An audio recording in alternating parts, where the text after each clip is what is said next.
Krishna. Hare Krishna, dear devotees, and welcome to today's session. How are you doing? I pray that all is well with you and your families at this time. So as we understanding ourselves, a very deep and profound point occurs, and that point is focus. How do we focus? Because energy is a limited source.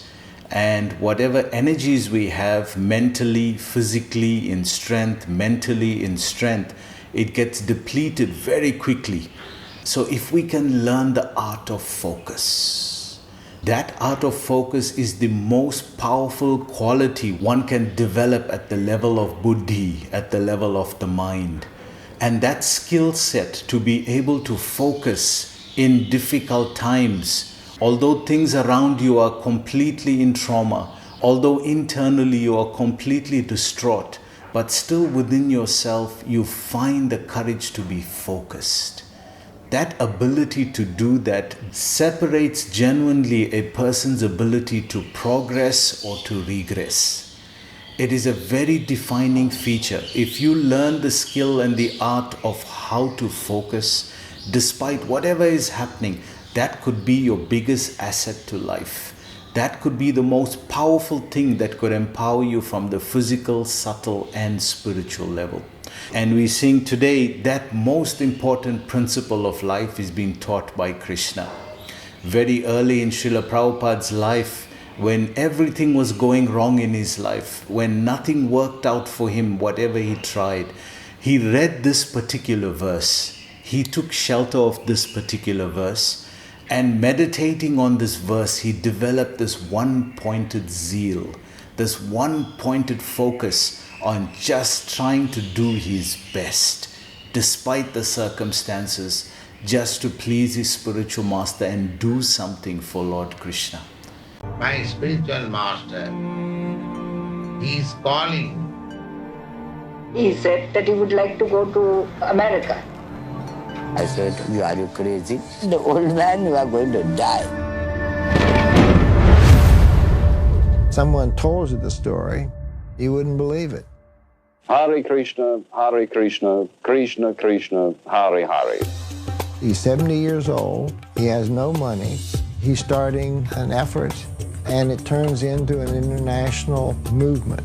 Everyone is thinking, I'm American, I'm Indian, I'm European, I'm Australian, but I'm not this body. I am spirit soul. He looked like the Prime Minister of the galaxy. Prabhupada was quite unlike any teacher we'd ever known. There was no gap between what he spoke and what he lived. The Vedic scriptures gave some sort of backbone to my life. People were joining left and right. Everywhere people went, there were Hare Krishnas. The more he got attacked, the more energized he became. Prabhupada loved a good fight. He was actually bringing some kind of ray of light to the right place. Regardless of race, of religion, of nationality, we are all brothers and sisters. If I see this person, this soul, struggling just like I'm struggling in my body, I have a reason to love you. That's deep. His words carry so much power. It's a full expression of his heart that comes through.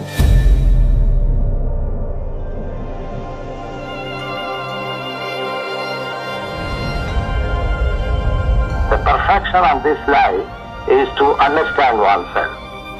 This is the beginning. So as we assess this verse, Bhagavad Gita 2.41.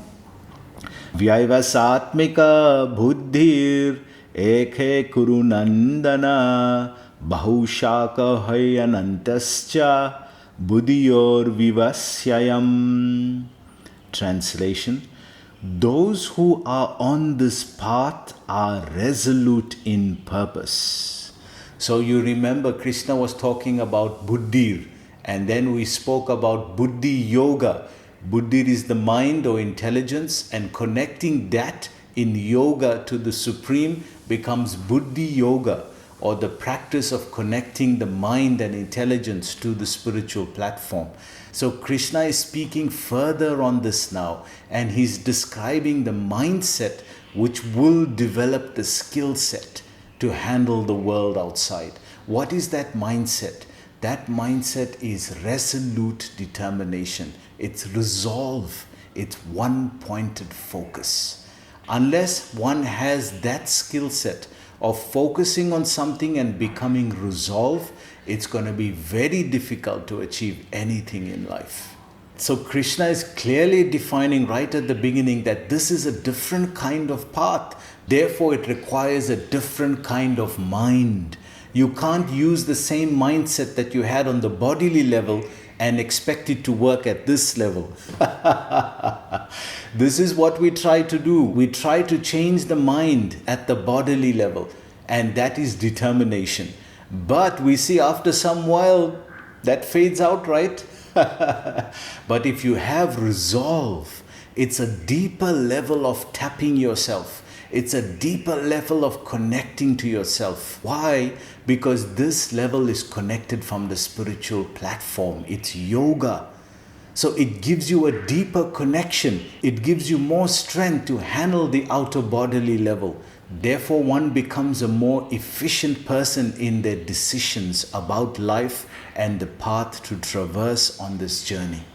So we see at the beginning of this section that Krishna was encouraging Arjuna to do his duty. But his duty was based on the bodily level, that you're a Kshatriya, stand up and fight. If you don't fight, who's going to defend Dharma here?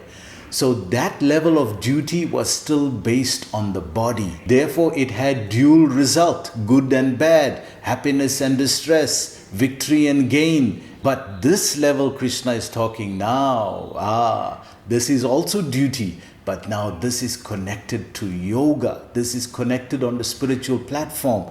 So it's a different, deeper kind of duty. And the motivation of this duty is not determination, but resolve. Dear devotees, can we see the difference in this?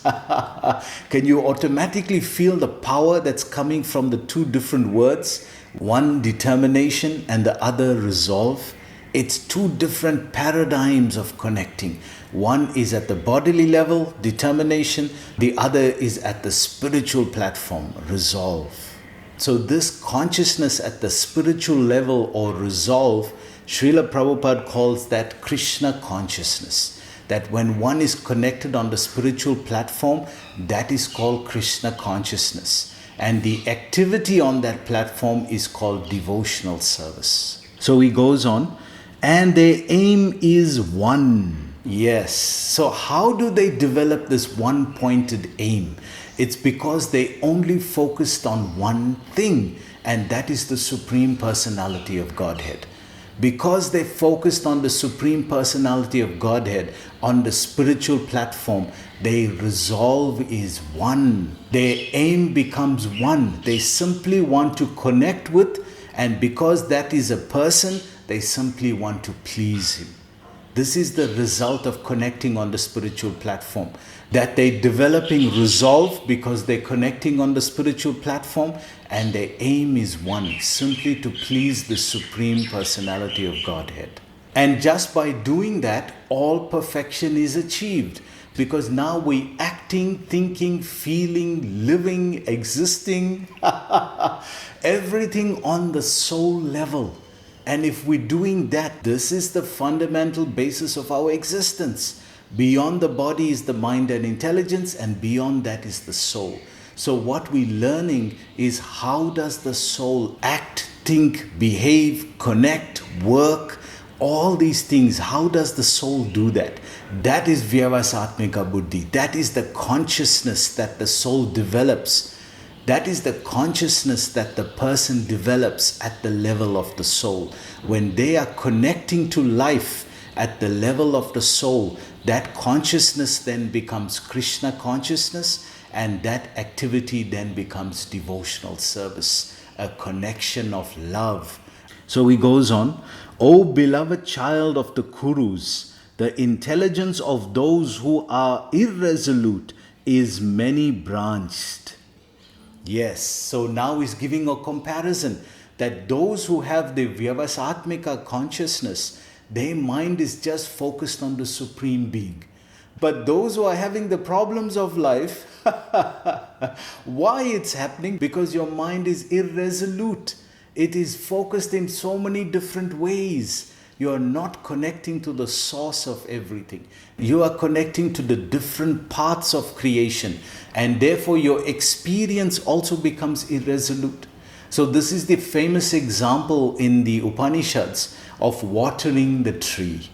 That if you try to water each leaf on the tree, although that is also the tree, but each leaf is a part of the tree. But if you water the root, then you can be guaranteed that all the leaves get nourishment. But if you try individually to water each leaf, that may be possible, but will you have the determination to do the whole tree like that? No, your determination will be irresolute. But now if you water the root, if you water the root of creation, if you water the tree of creation, that root then will nourish each and every leaf for every part of creation. So this is a beautiful analogy. Then what is that root? The root of the spiritual platform is the Supreme Personality of Godhead. And I think in all traditions of the world, Krishna is accepted as the Supreme Being. Even in Hinduism, there are different understandings and levels of worship, but all of them agree that Krishna is Purna Avatar. Krishna, out of all the avatars, is the one who is designated to be the full avatar of God, the full expression of the person from the spiritual platform. And therefore, if we just connect to that personality, then every part of creation becomes synchronized. Prabhupada gives a stunning purport here. He describes a strong faith that by Krishna consciousness one will be elevated to the highest perfection of life is called Viva Satmica intelligence. Wow! A strong faith that Krishna consciousness, which is the process that the soul is practicing to connect to the spiritual platform, that if one is executing that process in faith, that is the Viva Satmika intelligence. So you see the intelligence when we were studying the Dhira. You remember the Dhira? Wow, how many verses we were discussing about the Dhira. You forgot about him now. Well, he's the same person. When the Dhira was observing, the definition of Dhira was one who studies matter and spirit, the soul, the super soul, and the supreme controller. So this is the same person now. At that level, the Dhira's consciousness was only based on the bodily experience. Now that he's raised his consciousness through yoga, from Buddhi now to Buddhi Yoga, he's raised his consciousness. Now at this platform, at a higher platform, it's called Viva Satmika intelligence. It's the same person, but now when his consciousness is raised higher, it's not Dhira anymore, it's Viva Satmika Buddhi or Viva Satmika intelligence. Same person, but now on a higher level of consciousness. So he goes on in the purport. The Chaitanya Charitamrita Madhya Leela 2262 states, Shraddha Shabde Vishvasha Kahe Shraddha Nishchaya Krishna Bhakti Kaile Sarva Karma Kritahaya. Faith means unflinching trust in something sublime.